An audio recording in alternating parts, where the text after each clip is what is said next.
Hello दोस्तों, नमस्कार। क्या हाल है? स्वागत है आपका खबर एचपी में। तो आइए नजर डालते हैं हिमाचल की तमाम मुख्य बड़ी खबरों पर। अगर इससे पहले आप वीडियो को लाइक नहीं किए हैं तो लाइक कर दीजिए और चैनल में नए हैं तो चैनल को सब्सक्राइब कर लीजिए।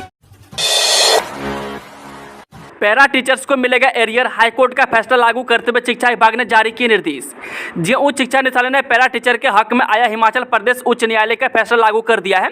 निदेशालय ने पैरा टीचर को वर्ष 2007 के बाद के एरियर जारी करने के आदेश सभी उपनिदेशकों को कर दिए हैं।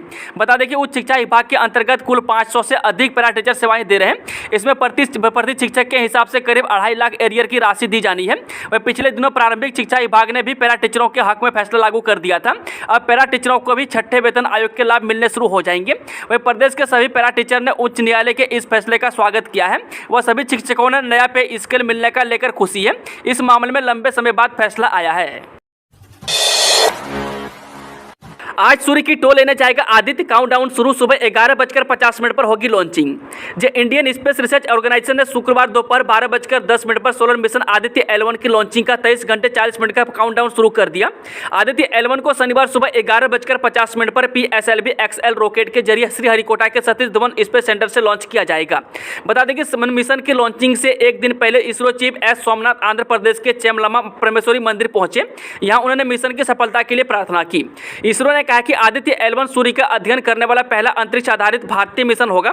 करीब 1475 किलोग्राम वजनी अंतरिक्ष यान को सूर्य पृथ्वी प्रणाली के लैग्रेंज पॉइंट 1 यानी कि L1 के चारों ओर एक प्रभामंडल कक्षा में रखा जाएगा, जो पृथ्वी से लगभग 15 लाख किलोमीटर दूर है। यह 4 महीने में L1 पॉइंट पर पहुंचेगा, जहां से सूर्य का अध्ययन किया जाएगा। नौकरी की गारंटी की मांग को लेकर मुख्यमंत्री से मिलने पहुंचे आउटसोर्स कर्मचारी। जे कोविड के दौर में स्वास्थ्य विभाग में आउटसोर्स पर तैनात कर्मचारी अब सड़कों पर हैं। कर्मचारियों ने राज्य सरकार से नौकरी की सुरक्षा गारंटी देने का आह्वान किया है और बिना गारंटी के लिए घर लौटने से भी इनकार कर दिया है। वह कोविड आउटसोर्स कर्मचारी शुक्रवार को देर रात तक सचिवालय के बाहर डटे रहे। इस दौरान बारिश भी हुई, लेकिन कर्मचारी ने सचिवालय से हटने से इनकार कर दिया। इस मौके पर उन्होंने स्वास्थ्य विभाग में होने वाले भर्तियों में कोविड कर्मचारियों को प्राथमिकता देने की बात कही है। वह कर्मचारियों का कहना है कि भविष्य में लोकसभा आयोग के माध्यम से भी भर्तियां होती हैं, तो इनमें उन्हें 3 से 5 अंक अतिरिक्त दिए जाएंगे। इन मांगों को लेकर शुक्रवार को आउटसोर्स रियल कोविड वॉरियर ने शिमला में राज्य सचिवालय के बाहर प्रदर्शन किया। स्टेट बैंक ऑफ इंडिया में 6000 वैकेंसी 21 सितंबर तक अप्लाई करें अभ्यर्थी। जो स्टेट बैंक ऑफ इंडिया ने एक भर्ती अधिसूचना जारी कर हजारों पद पर भर्ती निकाली है। इस अभियान के लिए उम्मीदवार आधिकारिक साइट sbi.com.in पर जाकर आवेदन कर सकते हैं। इस अभियान के लिए आवेदन प्रक्रिया शुक्रवार से शुरू हो गई है। वहीं इच्छुक और पात्र उम्मीदवार इस अभियान के लिए 21 सितंबर तक आवेदन कर पाएंगे। वहीं भर्ती अभियान के जरिए स्टेट बैंक ऑफ इंडिया में 6160 पद भरे जाएंगे। इस अभियान के लिए आवेदन करने वाले उम्मीदवार के पास किसी मान्यता प्राप्त विश्वविद्यालय या संस्थान से स्नातक की डिग्री होनी चाहिए। वह स्टेट बैंक ऑफ इंडिया के इस भर्ती अभियान के लिए अप्लाई करने वाले उम्मीदवारों की उम्र 20 से लेकर 28 साल के मध्य होनी चाहिए। वह चयन प्रक्रिया में ऑनलाइन लिखित परीक्षा और स्थानीय भाषा की परीक्षा शामिल होगी। देश में 100 साल में पहली बार सबसे सूखा रहा अगस्त। दुनिया में खाद्यान्न संकट की आशंका। जे भले ही इस बार मानसून ने हिमाचल को खून के आंसू रुला दिए हैं, लेकिन देश में अल नीनो ने अगस्त में पूरे देश के मानसून को प्रभावित किया। इस वर्ष अगस्त का महीना इतिहास का सबसे सूखा अगस्त रहा है और सामान्य बारिश होने के पूर्व अनुमान धरे के धरे रह गए। वह पिछले 100 सालों में यह अगस्त सबसे सूखा रहा है और इस महीने सामान्य से 36% कम बारिश रही। वह अगस्त में देश में मात्र 161.7 मिलीमीटर वर्षा दर्ज की गई है। ऐसा वर्ष 1901 के बाद से पहली बार हुआ है, वह जो अपने आप में एक रिकॉर्ड है। वही भारत में अगस्त 2005 में सामान्य से 25% कम बारिश और साल 1965 में 24.6% कम वर्षा दर्ज हुई थी। इग्नू ने प्रवेश व पुनः पंजीकरण की अंतिम तिथि 10 सितंबर तक बढ़ाई। जो इंदिरा गांधी राष्ट्रीय मुक्त विश्वविद्यालय यानी कि इग्नू ने जुलाई सत्र के तहत विभिन्न मास्टर डिग्री यानी कि बैचलर डिग्री व डिप्लोमा कोर्सेज में नए प्रवेश व पुनः पंजीकरण की प्रक्रिया के लिए अंतिम तिथि 10 सितंबर तक बढ़ा दी है। वहीं इग्नू के वरिष्ठ क्षेत्रीय निदेशक डॉक्टर जोगिंद्र कुमार यादव ने कहा कि प्रवेश व पुनः पंजीकरण के लिए लिंक इग्नू की वेबसाइट पर उपलब्ध है। उन्होंने कहा कि अधिक जानकारी के लिए इग्नू के किसी भी नजदीकी अध्ययन केंद्र या इग्नू क्षेत्रीय केंद्र शिमला में दूरभाष पर संपर्क किया जा सकता है। रामपुर बुशहर की एचपीएस परियोजना ने बनाई बिजली उत्पादन का रिकॉर्ड। इतने यूनिट बिजली का किया उत्पादन।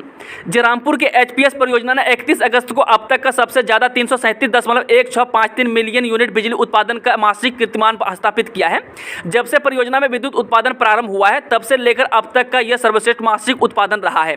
वह जुलाई 2021 में 335.9053 मिलियन यूनिट की तुलना में जुलाई 2023 में 337.1653 मिलियन यूनिट उत्पादन का सर्वश्रेष्ठ मासिक कीर्तिमान स्थापित किया गया है। हिमाचल में अब तक 393 लोगों की मौत, 205 सड़कें यातायात के लिए बंद। जी अभी तक 393 लोगों की विभिन्न कारणों से मौत हो चुकी है, जिसमें से 143 लोगों की मौत भूस्खलन, बाढ़ और बादल फटने के कारण हुई है। वहीं मानसून के दौरान 2536 मकान पूरी तरह से ध्वस्त हो चुके हैं। वहीं 1815 मकानों को नुकसान हुआ है। मैं बता दें कि 315 दुकानों के साथ 5617 गौशालाओं को नुकसान पहुंचा है। वहीं आगामी 3 दिनों तक मौसम के साफ रहने और धूप के खिलने का अनुमान है। प्रदेश में मौसम ने फिर ली करवट, अगले 3 दिनों तक कई हिस्सों में हो सकती है बारिश। जी आईएमडी के अनुसार अगले 3 दिनों तक बारिश की संभावनाएं जताई गई है।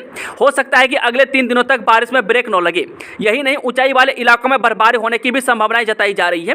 हालांकि मौसम विभाग की ओर से किसी तरह की चेतावनी जारी नहीं की गई है। वहीं प्रदेश के विभिन्न भागों में बंद पड़ी 170 सड़कों को गाड़ियों के लिए बहाल करने का कार्य चल रहा है। वहीं प्रदेश में अब भी 70 ट्रांसफार्मर बंद है। चलिए वो चलता है शाम की आखिरी खबर। आपदा के बाद पटरी पर लौटने लगा पर्यटन कारोबार, वीकेंड के लिए 50% बुकिंग। जी प्राकृतिक आपदा के बाद हिमाचल प्रदेश में पर्यटन कारोबार पटरी पर लौटने लगा है। वीकेंड के लिए होटलों में 50% तक बुकिंग हो चुकी है। वह शिमला, धर्मशाला, कसौली और चायल में कमरों की एडवांस बुकिंग में इजाफा हुआ है। हालांकि मनाली अभी कम संख्या में ही सैलानी पहुंच रहे हैं। वह पर्यटन कारोबार के रफ्तार पकड़ने से प्रदेश के हजारों पर्यटन कारोबारियों ने राहत की सांस ली है। वहीं बता दें कि हिल्स क्वीन शिमला में करीब 2 माह बाद वीकेंड के लिए होटलों के करीब 50% कमरे बुक हुए हैं। दोस्तों आज शाम की खबरों का सिलसिला यहीं समाप्त होता है। कि जानकारी पसंद आई तो वीडियो को लाइक, शेयर, चैनल को सब्सक्राइब जरूर करें।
नमस्कार दोस्तों, आप देख रहे हैं खबर एचपी और आइए वक्त हो गया हिमाचल प्रदेश के ताजा और बड़ी खबरों को जानने का। बताएंगे सभी खबरें एक एक करके एवं विस्तार से। उससे पहले आप हिमाचल प्रदेश के किस जिले से न्यूज को देख रहे हैं कमेंट बॉक्स में कमेंट करें। साथ ही सभी खबरों से अपडेट रहने के लिए चैनल को भी सब्सक्राइब करें और बेल आइकन को जरूर दबाएं। तो दोस्तों चलिए शुरू करते हैं आज की पहली बड़ी खबरें।